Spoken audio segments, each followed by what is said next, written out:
Hi friends, ఈరోజు interesting topic వచ్చేసి ఎడ్ transplantation.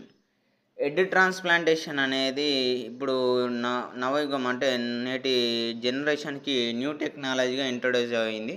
దీని గురించి ఎప్పుడో కొంతమంది సైంటిస్టులు ఇతర దేశాల్లో ఇంకా అనేకమైన ల్యాబ్ రీసెర్చ్లు కొన్ని కోతుల మీద, కొన్ని ర్యాట్స్ మీద, కొన్ని జీవ పక్షుల మీద కూడా వీటిని ఎడ్ ట్రాన్స్ప్లాంటేషన్ మీద రీసెర్చ్ చేశారు. అది ఎంతవరకు సక్సెస్ అయిందంటే అది మామూలుగానే జరిగింది. అంటే కొంచెం వరకు దాని గురించి రీచ్ అయ్యారు కానీ పర్ఫెక్ట్‌గా దాన్ని ఇంకా కనిపెట్టలేకపోయారు. అయితే ఫ్యూచర్‌లో ఈ ఎడ్ ట్రాన్స్‌ప్లాంటేషన్ జరగచ్చు అని చాలా వరకు కొన్ని వాదనలైతే బయటకొచ్చాయి. ఈ ఫ్యూచర్‌లో 2090 లోపైన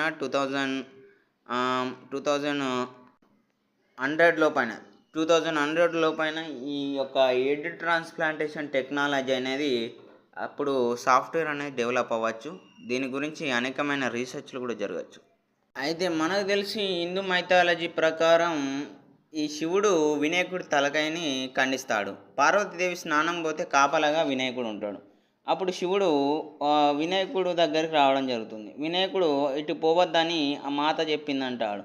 దాంతో శివుడు ఆగ్రహించి వినాయకుడి తలని మొండాన్ని శూలంతో వేరేస్తాడు. అప్పుడు వేరైందని పార్వతీదేవి బాధపడుతూ ఏడుస్తూ నేను సృష్టించిన బిడ్డ అని చెప్పి శివుడితో చెప్తుంది. దాంతో మళ్ళీ ఎలాగైనా ఇతన్ని బతికించమని అడగా తన వాహనమైన నంది ఇంకా భృంగుకి శివగణాలకు చెప్తాడు. ఏమని చెప్తాడంటే ఉత్తర దిశన ఎవరైతే పండుకుంటారో వారి యొక్క శిరస్సును తీసుకొని రమ్మని ఈ శివగణాలకు నందితోటి చెప్తాడు. దాంతో ఉత్తర దిశన ఎందుకు పండుకుంటారు అంటే ఉత్తర దిశను లేవగానే చూడగానే దక్షిణ దిశను చూస్తారు. దక్షిణ దిశను చూడగాలంటే అది మృత్యు గడియలు, యమ గడియలు అంటారు. అంటే ఉత్తర దిశన లేచి మనం దక్షిణం వైపు చూస్తాం. అంటే దక్షిణం వైపు యమ గడియలకు సంకేతం. అందుకే ఉత్తర దిశాన పండుకోకూడదని పెద్దలు అంటారు.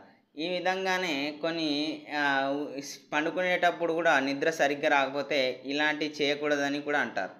అయితే ఇవి మనకు ఈ టాపిక్ పక్కన పెడితే మనకు ఎడ్ ట్రాన్స్ప్లాంటేషన్ కావాలి. అయితే వినాయకుడు ఎడ్ ట్రాన్స్ప్లాంటేషన్కి ఈ ఏనుగు తలకాయని నరుకుతారు. అప్పుడు ఆ తలకాయ తెచ్చి ఈ వినాయకుడికి అతికిస్తారు. ఈ వినాయకుడు ఆ తలకాయకి వినాయకుడి దగ్గర ప్లేస్ చేస్తారు. అప్పుడు బ్రహ్మ మంత్రంతో అంటే బ్రహ్మాండమైన మంత్రంతోటి గంగాదేవిని తలుచుకొని ఆ మంత్రంతో నీళ్లు చల్లుతాడు. ఆ నీళ్లు చల్లిన వెంటనే ఆ ఏనుగు తలకాయ అతుకుతుంది. దాంతో అప్పటి నుంచి ఏనుగు తలకాయ కలవాడు కాబట్టి వినాయకుడు అంటాం. మనకు స్టోరీల ప్రకారం హిందూ మైథాలజీలో ఎడ్ ట్రాన్స్ప్లాంటేషన్ అనేది ఎప్పుడో దేవుళ్ళ కాలంలోనే ఉన్నదని చెప్పారు. కానీ ఈ టెక్నాలజీ బయటికి రావడానికి మానవుడు చేసే ప్రయత్నమే ఇప్పుడున్న సాంకేతిక టెక్నాలజీలో జరుగుతున్న పోరాటం. ఇది కనుక సక్సెస్ అయితే పొట్టిగా ఉన్నవారు పొడుగ్గా ఉండాలని చనిపోయిన బాడీతోటి వాళ్ళ తలకాయని అతికించుకొని బతకచ్చు. అంతేకాకుండా హ్యాండిక్యాప్డ్గా ఉన్న ప్రాబ్లమ్స్ ఉన్న వారికి కూడా అంగవైకల్యంతో పుట్టిన వాళ్ళు కానీ ఇంకా పక్షవాతంతో బాధపడుతున్న వారు కానీ చనిపోయిన డెడ్ బాడీతో వారి తలకాయని మ్యాచ్ చేసి మళ్ళీ వాళ్ళకు కొత్త జీవితాన్ని ఇవ్వచ్చు. ఈ ఎడ్ ట్రాన్స్ప్లాంటేషన్ అనేది డెవలప్ అయితే ఫ్యూచర్లో ఎవరు దొరకరు. ఇదే గనక జరిగితే మనకు ఒక వెపన్ లాంటిది, అంటే ఒక మారణాయుధం లాంటిది టెక్నాలజీ డెవలప్ అయిందన్నట్టే.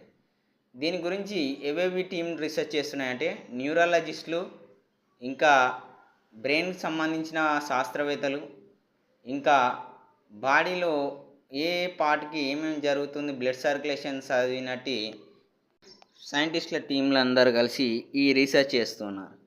ఇది ఈ ఎడ్ ట్రాన్స్ప్లాంటేషన్.